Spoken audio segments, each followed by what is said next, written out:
Hey there, what's up, everybody? This is Josh with Service Business Mastery Podcast. Sitting next to me virtually is Tersh. We are coming to you on a Friday because we had some scheduling issues on Wednesday. I've been personally trying to get Matt on the show, and it's just never really worked out. And then Matt's been busy, and then Tersh and I have been traveling and stuff like that. So it's just never worked out to get him on the show. But this is what I think is a very interesting topic because we see this come up in different Facebook groups, and it's the struggle between hiring agencies versus internal marketing teams and managing those, and how does that dynamic work so you can grow your business.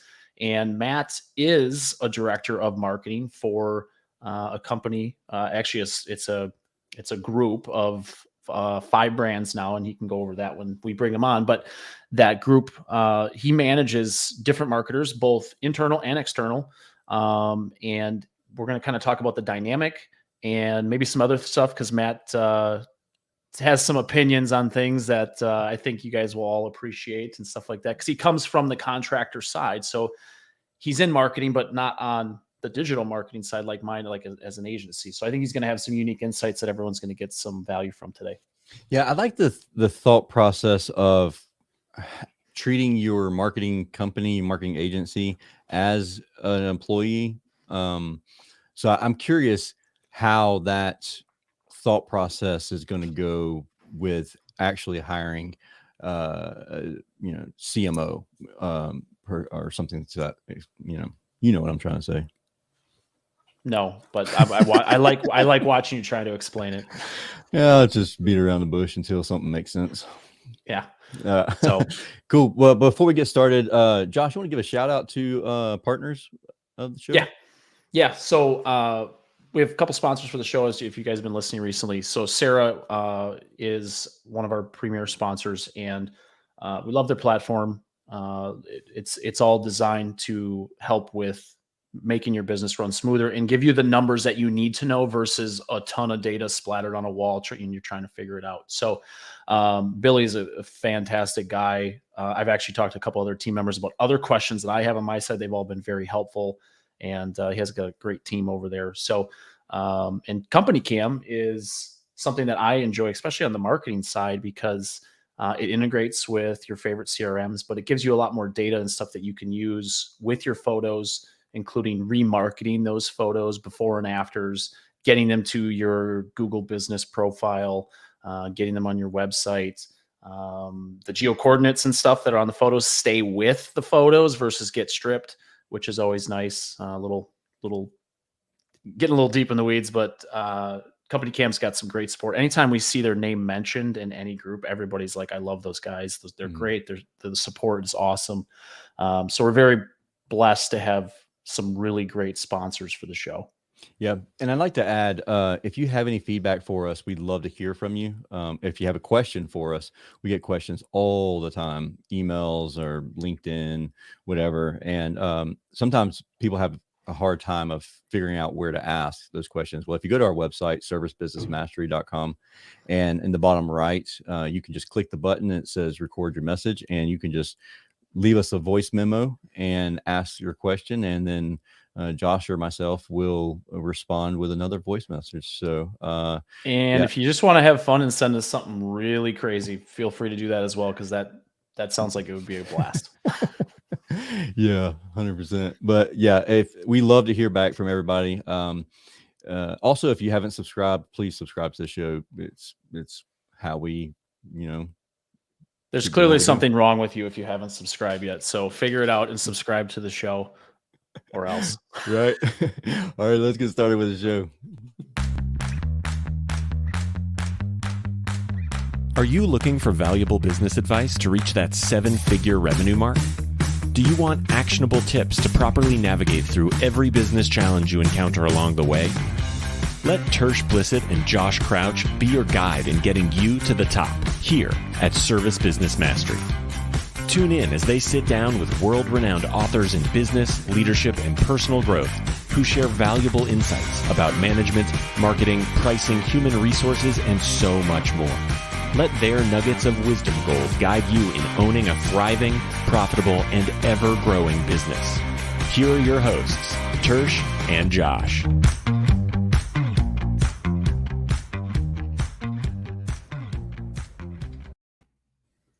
Hey, Matt. How's it going? Nice little intro there. Yeah, well, it was totally planned out. We had a pre-written, so. Sounds like it, doesn't it?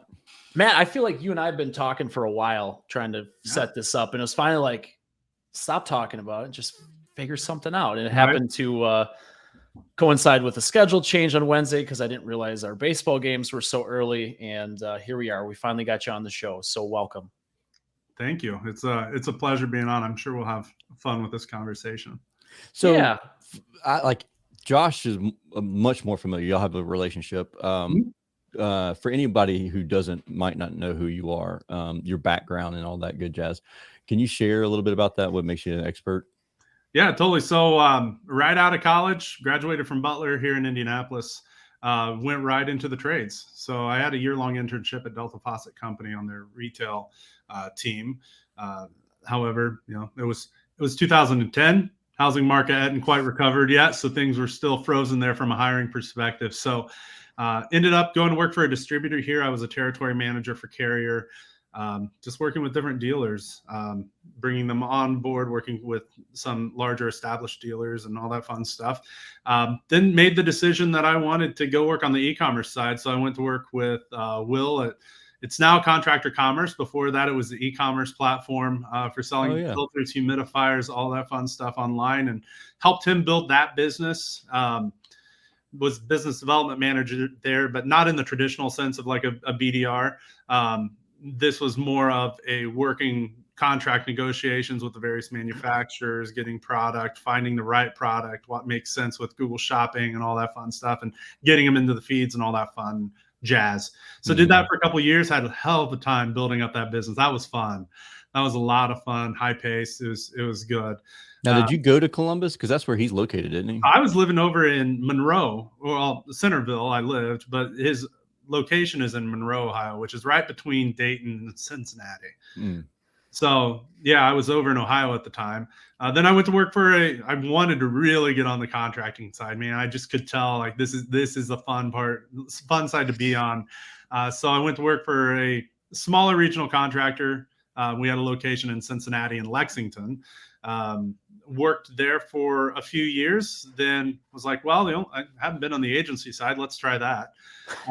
So ended up going to be vice president of marketing for an agency here in Indianapolis. Wanted to move back closer to family. Both my wife and I have family here in Indiana. So we want to get back to Indianapolis. So found a good fit there, a marketing agency for the home services industry, essentially. And they have a B2B wing as well. But did that for a few years, and then the opportunity arose to come here to Max Service Group, and it's been one hell of a ride. Ton of fun. So now, what do you for almost 4 years, right? Yeah, 3.5. And what do you do there? So I am the vice president of brand experience. So we have the marketing, obviously marketing, recruiting, client care, dispatch, follow-ups, client assurance, all report through a manager or a director that then reports up through me. But really just really working with some really awesome people, have hell of a leadership team, hell of a management team, just helping remove roadblocks for them so they can be as successful as possible. And ultimately the team becomes as successful as possible. That's awesome. So, and you guys are, so this position is, it's been like the last 6 months, right? You were the director of marketing prior to that, which you guys have a mix. Can you want to kind of talk us through like how you guys go about doing your marketing and what that looks like? So, because I know this is always a struggle because it's like hire an agency, don't hire an agency. And it's like Republican Democrats, one or the other, not both. And I think there's definitely, and you probably will agree with me, there's always a middle ground somewhere. Oh, for sure. And it depends where your business is, right? And when you're smaller and maybe you don't have someone internally that really understands marketing from a holistic perspective, it makes sense then to use an agency that is able to have multiple people with different specialties to be able to work on your business. However, as you grow, then you start finding ways that it actually becomes more efficient for you and you can get more output if you bring a job internally. So like right now, and we're budgeted to end up between 95 and 100 million in revenue. We have, as a marketing team, obviously myself, kind of setting the overall strategy. Then we have Kevin, who does, he's our digital marketing manager. Then we have Danny, she's our senior graphic designer. We have Judy, who does all of our media buys across all of our markets for billboards, TV, radio, OTT, all the fun stuff, all the media stuff. That there's no way I would be able to figure it out. So she does that. Then we have a social media and community involvement manager that just focuses on our giving to the community, and then also our social media channels, as well as making sure we get that content, feed that content through. We don't push promotions on social media very much, specifically from a newsfeed perspective. If anything, it may be an ad here or there.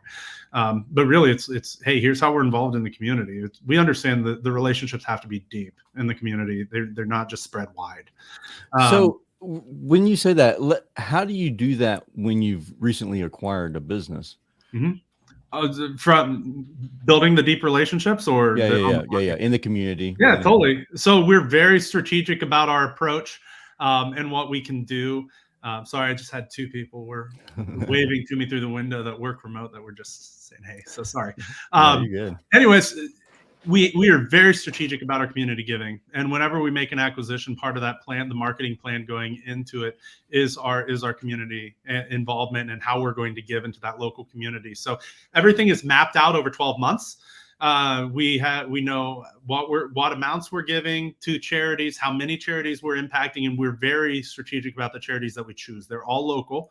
We do not give to necessarily national organizations because we want the dollars going back into the communities that we serve. Because we realize these dollars are given to us by the community. They need to be invested back into the community. Great point. So we are very strategic and purposeful about our giving, and that's the biggest thing. You just got to put the dollars, put a plan together, and put someone in charge to be able to hold the company accountable to fulfilling the promises of the community that you set in place. Yeah, I love that, especially the local part. Now, myself being on the SEO side, and I know you know this, but links from local, them mentioning them on your website, on their website, that they locally gave sponsorship or they have a spot for you on there and stuff like that too, can be very powerful in the digital sense. So it not only does all the feel goods, right? The feel goods, the socials get nice exposure. You may even get some local television or radio exposure from that, because you never know who is part of these charities, right? There's always somebody, but there is some nice digital exposure that stuff really ties to as well, that kind of puts a nice bow on everything. So it's something that I think more contractors should start looking at. Don't feel like you have to get $10,000. Like, no, if you got $500 and that is all you can do this year for one charity, find one that's close to your heart and donate to them and set it up and talk to them and start developing relationships and start giving your time, if nothing else. Yeah. And here's the thing. If you're giving genuinely, karma's going to work in your favor. Yeah. It's all going to come back in the positives. We don't approach it from a perspective of we require a link or a shout out to be able to do this, but we know if we set this up properly with the charity, and we give genuinely, that it's all going to work out in the end. And we set things up from a position to be able to encourage the charity to be involved. So we do all of our giving is a match. So we'll say we will match up to that's cool. dollar amount, because then that allows the charity to utilize your brand and your platform to help get additional giving. And then we have a part of our social media spend that is allocated to promoting that link to the giving. And we just say, hey, charity, we've partnership this month. We give a brief intro, then we give the link to the giving, and just let our fans, right, become their fans, and help utilize our network to be able to help drive additional giving to their charity. Because they don't have marketing budgets, most definitely. No, exactly. So we're their marketing budget for that month. Now, do you do a different nonprofit each month? Yeah. There are a few that we may, depending on what their need is or how our relationship is, we may do a couple times a year. But in general, it's a different theme each month. So it may be, youth in need. That's a big one for us. Damn, man, these kids, they just need a chance, right? They just need a Yeah. little bit of hope to be able to springboard their future, and then they're going to be a kick-ass human being. Mhm. Like us, that's important. We got to help them, right? That is our job as adults in society, is to help them become the best versions of themselves possible, because they may not have the support structure at home, or they may not have a support structure at all. So, Matt, let me ask you something for like I'm Mhm. thinking small business Yeah. just starting out, Mhm. because you've already, the group has already reached almost a legacy status Mhm. as far as size and revenue wise. Um, is that a wise decision to make if you are, I mean, just starting out? And if so, like, how are you budgeting to give back? Because the giver's gain, philosophy, I mean, it's real. As long as you're not trying to game it. Right. But at the same time, it's like I personally, I mean, we're philanthropists at heart, my wife and I, and we could give ourselves into bankruptcy. You know Yeah. what I mean? Absolutely. And so you have to be careful, especially as soon as soon as some people hear that you're willing to do this, then all of a sudden it's like, woof, Well, we get you a ton know, of mail. We get a ton of mail on giving opportunities. But here's the key, though: you build it in as part of your budget. Like, that should be just a standard business practice of what is your budget that you're going to be giving back to the community. And then, if you think about it, if you yourself have a servant heart, and you're doing this, and this is part of your business plan, you're going to attract people of similar kind, right? And so that's really helpful, because you're then bringing on people that believe in what you're doing. It's even an internal tool, right? To mhm. be able to say, hey guys, this is what we're doing. This is the charity we were able to take part in. Um, this is a family in need that we've been able to help and give them a free HVAC system. Or we just did last month a free water heater to a first responder. And people submitted stories that they had of a first responder that has impacted their life. We're going to do the same for teachers. We do families in need all the time. That's really where we keep our kind of charity free HVAC systems really focused towards families in need. And like, the stories that you're going to get, like, your team, becomes so invested Yeah. in what you're doing, and their why they're waking up and going to work every day, right? Simon Sinek's book starts with why. Is Hmm. a huge book for me. Yeah. And just being able to understand that why, and have that why not only be part of the business and the company, but of the team, that's incredibly impactful. I mean, we had, gosh, I could share story after story, but we had one where we gave, there was a mother, the family was in need, they had financial needs, but we were able to give them a free HVAC system. And it was for well, we ended up finding out were her last weeks of her life. And Wow. the stuff that we shared that story because we want our team to know why they're going to work every day. This is part of why we're going to work every day. And we share that story, and then it was heartbreaking, but I even think helped But the strengthen our comfort, mission. the comfort that you provided in their last days, like that's just going to be something that the family's going to remember forever. Well, yeah, and just the team members, and they become invested, and they understand that why. And then we unfortunately sent an email giving them an update on what happened, that she had passed away. And it's like, that was terrible, heartbreaking news to share, but it Hmm. strengthened the mission of the group entirely. Yeah. And those are the intangibles of giving. I never want to see someone have to lose their life, absolutely. But Oh yeah. intangibles of giving are that people are coming to work with more of a purpose, and it makes them part of something bigger than just Yeah, an HVAC company. and they're proud of it. It's like Right, totally. you get to yeah, I'm a part of this, like, and gives them that ownership and that, you know, You're good. That's awesome. I like Well, that. they don't feel like their boss is just taking all the money that they made. Right. That's true. Well, Right. so here's my question, and this is just one part of marketing, but so and I understand the local giving to local charity organizations. What happens if you have a strong desire to support like a leukemia and lymphoma society? Obviously they do like man and woman of the year walks and everything else, so they generate a ton of money. So I understand completely that the local nonprofits and charities need our money more, Right. But what happens if you have team members who have been personally supported by like leukemia and lymphoma society? I think you take those as on a one-off basis. I don't think there's anything wrong. Don't get me wrong. I don't think there's anything wrong with giving. Giving genuinely is giving genuinely. We've just made the decision to go local, and so like.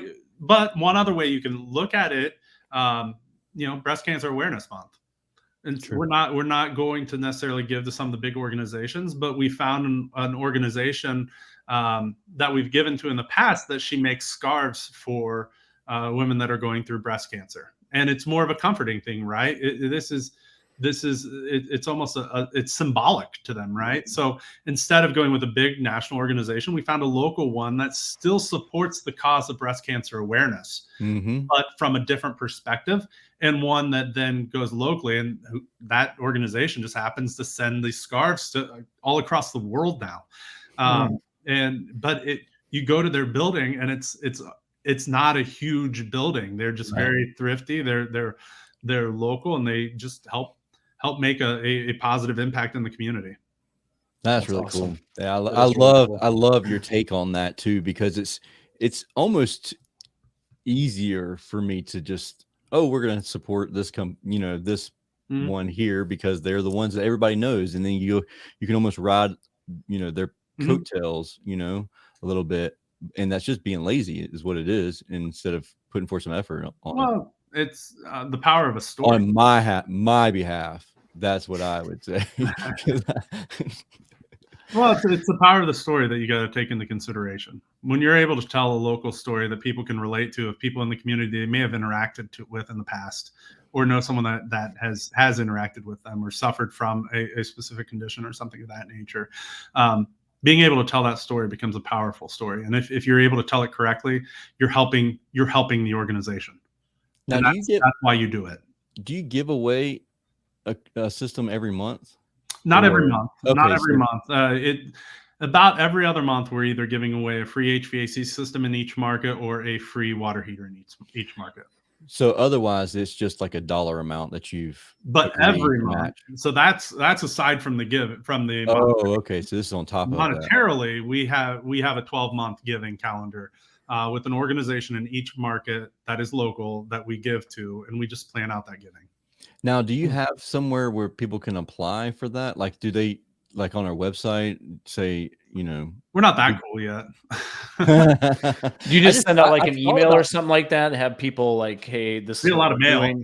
Yeah. Well, I thought before about like we get asked a lot, the more people learn about it. So it would be easier just to send them to a landing page on a website that says, hey, we want to give to everybody. But we have to go through this process. Right. We haven't gotten to that point yet. 90-day goal. So I may take that idea now. Thanks, Trish. Yeah, you're welcome. So, Matt, I'd like to kind of dive into how you've gone about building this team, because you mentioned a lot of different roles, and the smaller contractors are gonna be like, I don't even know what some of these roles are, like media buyer and all this stuff, right? Because you shouldn't yet. I just want to be clear. But how, like, so you've obviously had to build this team and decide what was next along the way. So what does your process look like as somebody that works inside of the Mac Service Group to look for both internal, or let me start there. How do you decide what is an internal versus an external marketing person or agency that you want to work with? Yep. So really, it's quite simple. It's two-factor. Obviously, there's some financial savings if you bring it in internal in some cases, but more importantly, you have to be confident that the performance of the product you're going to put out in the market is not going to suffer. So if you bring in someone good. Don't try to don't put resumes out there and find the cheapest person that you can get. So the high school kid that just graduated like 3 weeks ago that doesn't have any marketing experience is probably not the best idea for social media. Who's going to train them? Like, if you're not a marketing person, somebody that doesn't know how to use social media. Right. So it's like, if I'm hiring a role internal, it's going to be someone with experience. It's 100% going to be someone with experience, and they're going to be really amazing at what they do and a really amazing human being. So how do we know that they're good though? Because like there's like on the air conditioning side, the plumbing side, like people can come in here and they can sell if they're to the full of world. shit pretty quick. But I know really fast if they don't know what they're talking about. Right. And then if a marketing, guru comes in here and they know all of the buzzwords, they know, everything to say. And I'm like, dang, that guy knows what he's doing. Right. Let's hire him. And then like a year later, it's like, we ain't grown, but you're expensive. Start them off as a freelancer for your business. Oh, okay. Also, this is coming from a very genuine place. If they don't work out, don't be afraid to let someone go, because it's not fair to you or them to keep the rest of your team. Yeah, I mean, think of it. It's not fair to them, because if it's something that's not going to work out, that means you're just stringing them along and letting them miss out on opportunities to join another team that they may be a perfect fit for. Man, I gotta pick my feet up. You stepping on my toes. And then it's just from there, it's just prove it out. Prove it out. That's it.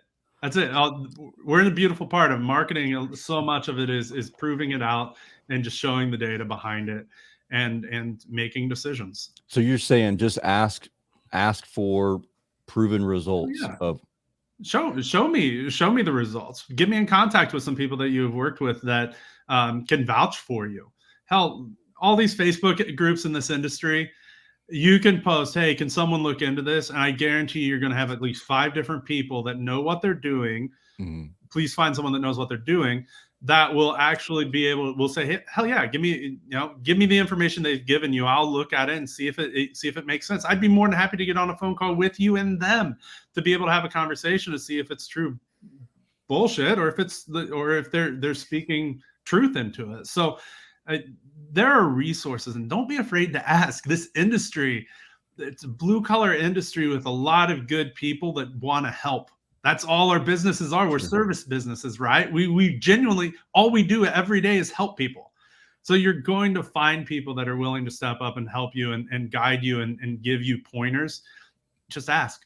That's the whole reason that we started this show, was to help those and help answer unasked questions. Right.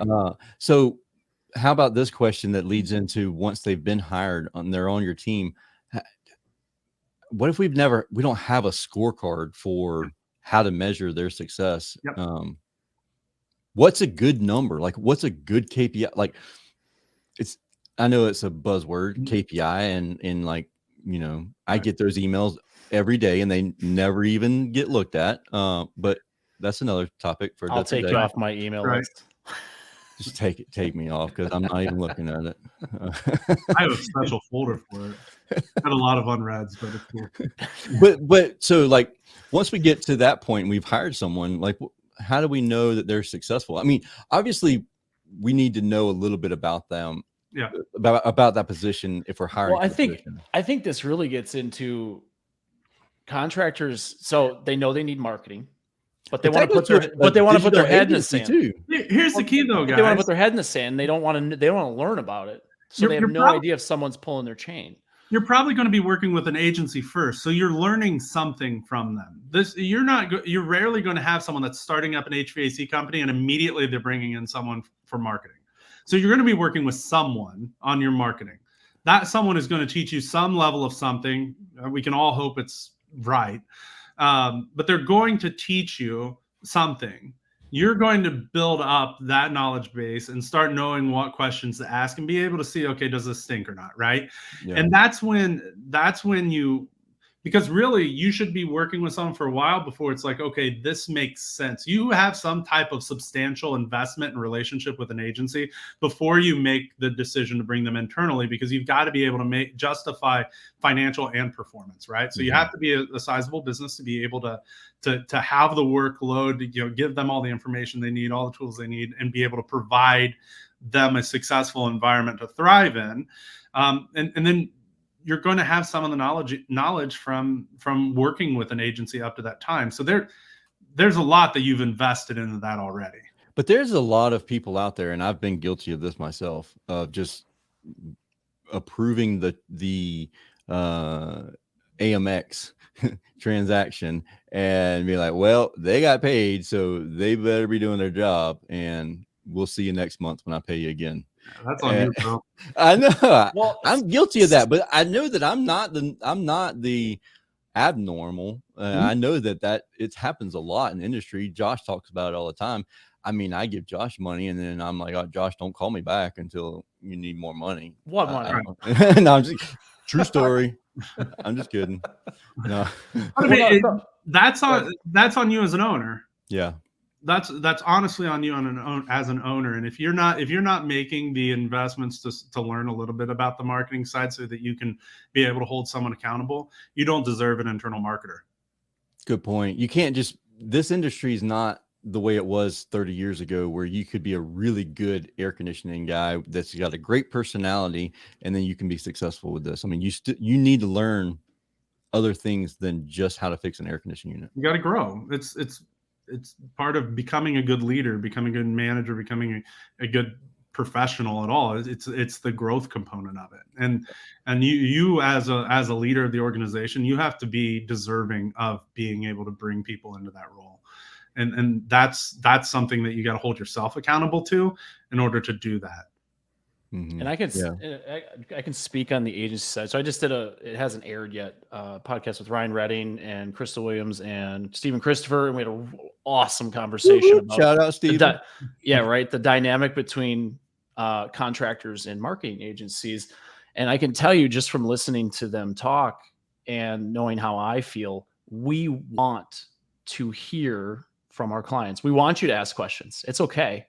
You're not stupid. Offline, Josh. You ain't told me that. You told me, Tersh, stop. You ain't supposed to say that when we're live. But let's stop there though, because that is an absolutely critical thing that people have to consider. When you're working with an agency, they are a part of your business.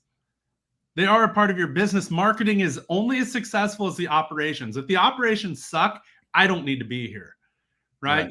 Oh man, that's a whole nother podcast episode. It is 100% important that marketing is aligned with operations. And that's why I'm in the operations calls in the morning, where we go through, the 3 and 5 day calls, what we're looking at, what we're able to do today, what we need to do tomorrow.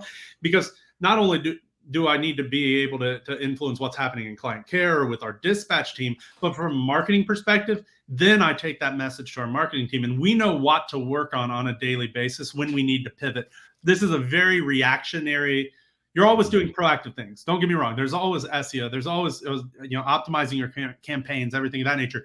But a big part of driving marketing and be successful is being reactionary within the business, because your day-to-day needs within an HVAC and plumbing, because our consumers don't plan these purchases, right? These are problems that happen immediately. So to be able to say you plan all your marketing, that's false. You have to be looking at it day to day, because that's when you see the growth, because marketing's responsibility is to get that dispatch board to 100% each and every day. So that's our responsibility. What happens if you have an agency that's outside? How do you include them? I know from talking with Steven and everything else, like the big companies including their agencies into a Zoom call or whatever. But how do you have that interaction if you are the guy picking up the phone call in the field and trying to get them scheduled on Sarah? You listen, I heard text messages pretty cool. Email's pretty cool. Even if you are smaller, you have the ability to communicate, but you got to take the ownership of that. You got to reach out to your account manager if you're working with an agency and say, hey, we're really light on these types of calls today. We could use more. Now, also listen to their reasoning. If they come to you with, hey, this is what we're seeing, this or that, maybe we need to increase CPL for the bid strategy, whatever. Listen to them, but then you guys make a decision together. But you have to include them in the operations. Otherwise, they're going to be doing the same things they were doing yesterday because they believe it's working until they don't know that it's working, right? Yeah. So it's part of that onus. If you want to grow, you're going to include marketing in more of your conversations because they have the keys to fill up the board for you. There's a buddy of mine, John Wyman. He got into service and then just hit the ground running. And one of the things that really blew me away with John is the fact that like he could spout off his numbers like every day, and he's the one that's just taking off. And I'm like, dang, Mo, like, you know, your home advisor cost, your everything, like your LSA stuff, like he knows it, like he lives and breathes it all day long. And I'm like, dang, that's like, you're a marketing person. And he was like, no, you got to know those numbers in order to really, you know, funnels. Yeah. And it makes perfect sense too, because like you said, your 3-day call board or your 5-day call board, if it's empty, we got to ramp something up. We got to get the calls coming in. Or if you're a small company, like, you know, I was a couple of years ago, our phone calls just died, like cut off, like went from ringing off the hook to 0 calls. Like we thought we didn't pay the phone bill like that bad, and reached out to the marketing agency and was like, what happened? And Google did an update and we just went down. And then it was an error from when they rebuilt the website from the last agency that we got a big name agency that really screwed the pooch on us. No. And then instead of rebuilding, like just doing away with the site, we tried rebuilding it and fixing it, and it was horrible. So we ended up doing a whole new site. And it's tough if you don't communicate with your agency, because I mean, very easily I could have just chalked it up to weather or something like that, you know? Right. Well, yes. Yeah. Don't get me wrong. We're weather dependent. I just want to be there is a component of weather, but what our job is to make sure we're getting a bigger chunk of the pie each and every day. Mm-hmm. Right. There's only so many people looking for our service. Well, you need more at bats, right? It's like I look at it like baseball terminology. We need to get you up to the plate more often. Yeah, as often as possible. Put you in the leadoff spot, right? Mm-hmm. Try to get you up there as high as possible and get you up to bat. After that, some of that stuff we can help maybe coach and consult on if we have some experience. But other than that, we have to get you to that point and then hopefully maybe tweak some things. But it's on you guys to, on the contractor side, operationally. And then we talked about this in that same podcast I mentioned, operational excellence and how important it is. Because answering the phones is completely optional. Oh my God. You're gonna get me going. You're gonna get me going, dude. I literally I know what button to push.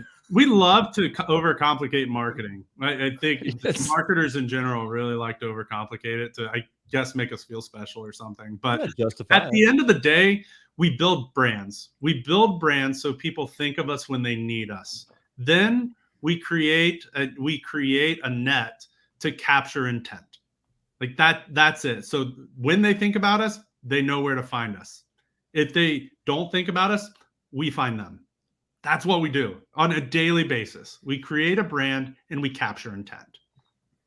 Yeah. If we're going to be honest, like people, all they do is just think about me. So and everybody knows her. He's a big effing deal. It's everybody except for my customers. Well, everybody outside of Savannah, apparently. Right. But to talk about and it is simple, Matt, and it's as simple as even without hiring an internal marketer or an agency, answer the phone. If you can't answer the phone, have a system to get back in front of that person within 5 minutes tops. Like 5 minutes is the absolute maximum, I would say. Like if you're going to do lead sources, Home Advisor, Angie, networks, whatever the hot one is boy. today. Oh boy.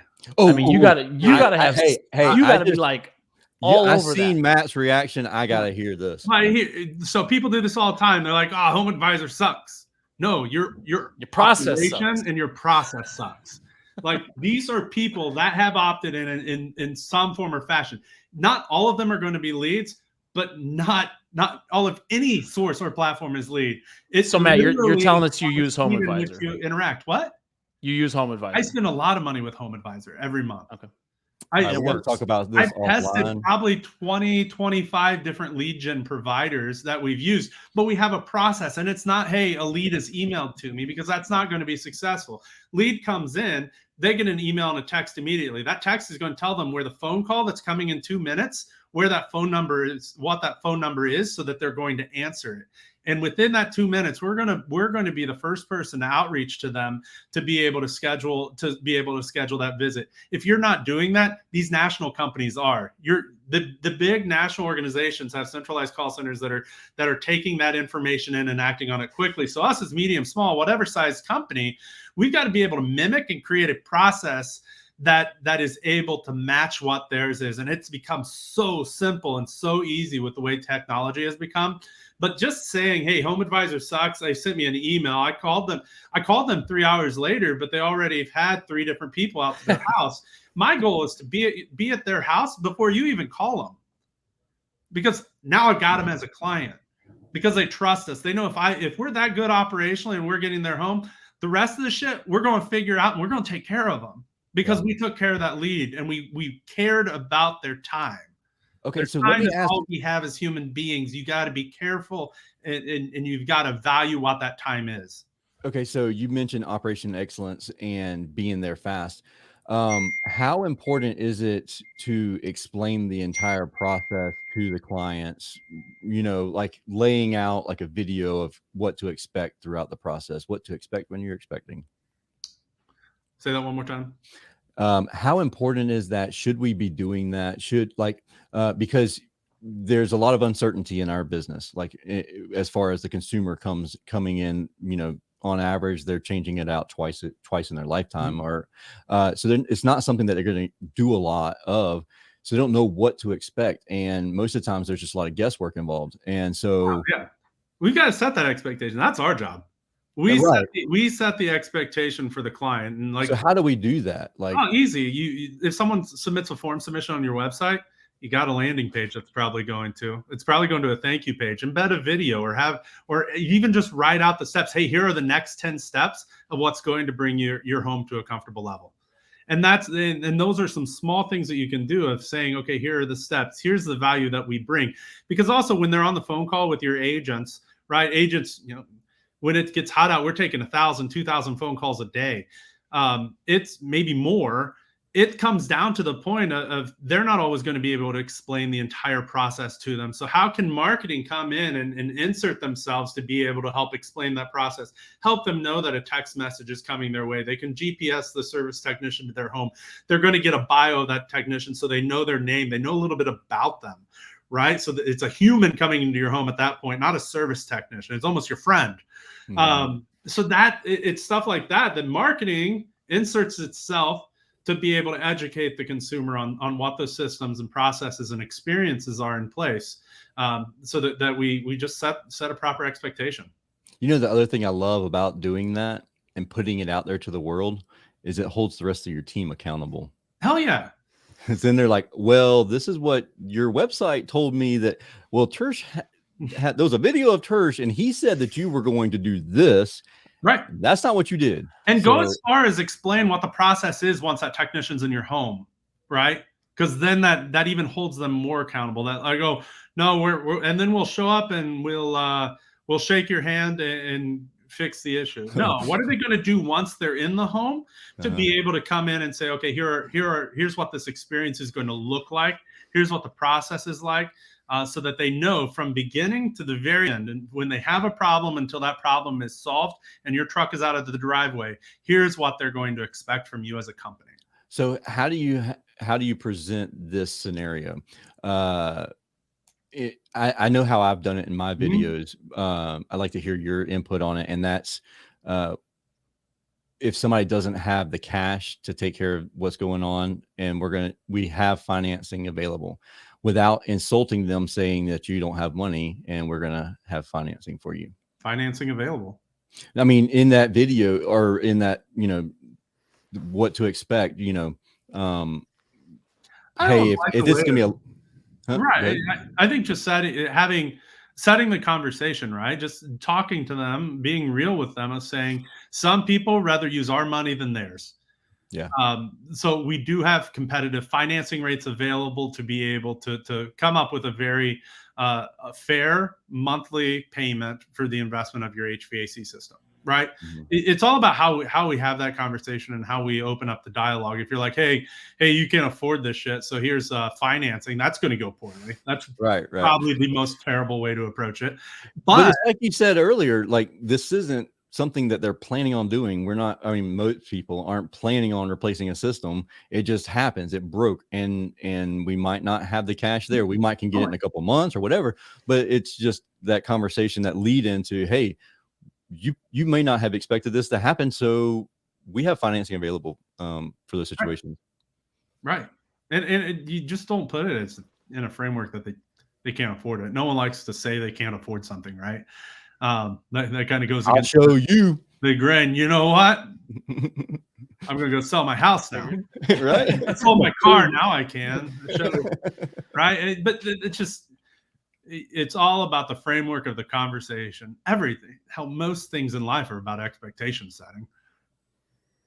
Setting the proper expectations can go a long way. Hey, Matt, it says Facebook user, but I knew this was Sarah right away. She's yelling at me because I said up to 5 minutes, and she's like, no, you already lost it. So Sarah, thank you. We should have probably just thrown you on this podcast. We've just dispatched to the house already. Yeah. Right. Well, that's the thing. And honestly, so he touched on the technology, but there are integrations, and you guys probably hear that word a lot as a contractor, because everything's an integration now, because that's the way technology talks to each other. But there are integrations. As soon as a home advisor lead comes available in your that matches your criteria, it can send a pre-built message, a pre-built email, a voice message. There's a lot of things that can happen. It just, you have to take some time to set it up, or to find those. You have to find the right technology partners. Oh yeah, because we all have we got a lot of spare time as business owners. You do. You're never doing anything. We do podcasting. I see you on podcasts all the time. Exactly. See, he's just hanging out with me. Right. But there are people that can help you set it up. Right. There are. Ask the groups, Josh. The groups, just pay for the investment. Put it into your pricing, something to be able to do this, because it is a viable option. Or unless honestly, you're in Indianapolis, Louisville, Cincinnati, or a viable option. Especially if you're in those markets. I would say the other thing too, and this is how I used to use Home Advisor when I was at the last company I was with. Those notifications came right here. I literally had text messages saved on my phone, copy, paste, send, and it was immediate. We didn't do a lot of Home Advisor because we were in a very, very tiny town, but it worked. So, I mean, it was definitely very profitable for us for what we did, and it can work. Anything can work if you dig deep enough. If you give it 3 weeks, it's not going to work. Right. You gotta go deeper. You gotta stick with something and try to go deeper with it. That's same thing with important. Same thing with CRMs. We see that conversation a lot too, right? You can't stop, a third of the way and be like, oh yeah, I'm not going to do any more than this. So, Matt, because I know you're very active when we talk community, you're very active in the trades community and giving advice, especially to like teams of internal marketers or people that are thinking about those types of things. Where can they get a hold of you? LinkedIn's a super easy one. I have a lot of friends on Facebook. If you type in Matthew Tyner, there's not many of us. So actually this picture behind me, I think, is probably my profile picture if you want to take it. It is. just so you know. But just connect with me. If you're in some of those groups and you see me talk, friend request me. I'm completely cool with it. Don't spam me, but Whoop, too late The now. marketing agency is going to see this and going to be like, found Goodbye, him. Matt's inbox. Got him. But connect with me. I am always happy to help. It's usually once a week I'm talking to a different contractor. Hell, even maybe one that's here in our local market that may just need a little bit of help or advice. But God, COVID really made this really a terrible statement. But the whole "we're all in this together" thing, like, it's true in this industry. We're supporting one another. There's more business to go around than any one company can take. Mhm. I want clients, if they don't go with us, I want them to be served well. Well, it's good to have a competitor that knows what they're doing. Oh yeah. And We'd all rather have good competition, right? All day. As long as everyone's getting taken care of, we're all gonna have a slice of that pie, and all gonna do well. Absolutely. Hang on, Sarah must have dropped this, so there you go. Search Matthew Tyner. I'm kind of a big deal because he is. Hi, Sarah. Awesome, Matt. This was great. I'm really glad we were able to get you on. This was a lot of fun. Let's plan to do it again. Maybe we can talk a little bit more about some of the marketing systems, process, all that stuff, and yes, we can go a little deeper on how to set up a team. Yeah, just the thing that the stuff we touched on, just rehash some things that we've done in the past that worked, and obviously, if it works, we're going to stop doing it. So that's just what we do, and we need to start doing it again. Yeah, cool, Matt. Well, I really appreciate you coming and spending time with us. Awesome, guys. I appreciate it. And again, if anyone wants to reach out, just find me. Let's chat. Let's have a conversation. Maybe we jump on the phone and make our businesses better. Absolutely. Thanks again. Thanks, if anybody has any questions, don't hesitate. Connect with Matt. Reach out to Josh and I, or go to the website. Yeah, servicebusinessmastery.com, and bottom right, leave us a voice memo. But I hope you have a wonderful and safe week. And until we talk again next time, we'll see y'all.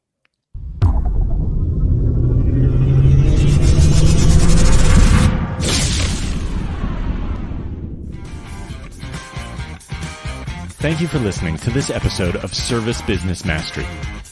Now that you are equipped with essential business advice from this impactful conversation, you are one step closer to becoming the successful owner of your dreams. If this episode has been helpful to your business journey, don't forget to subscribe to the show, leave a rating, and share it with other owners as well. Visit servicebusinessmastery.com to learn more.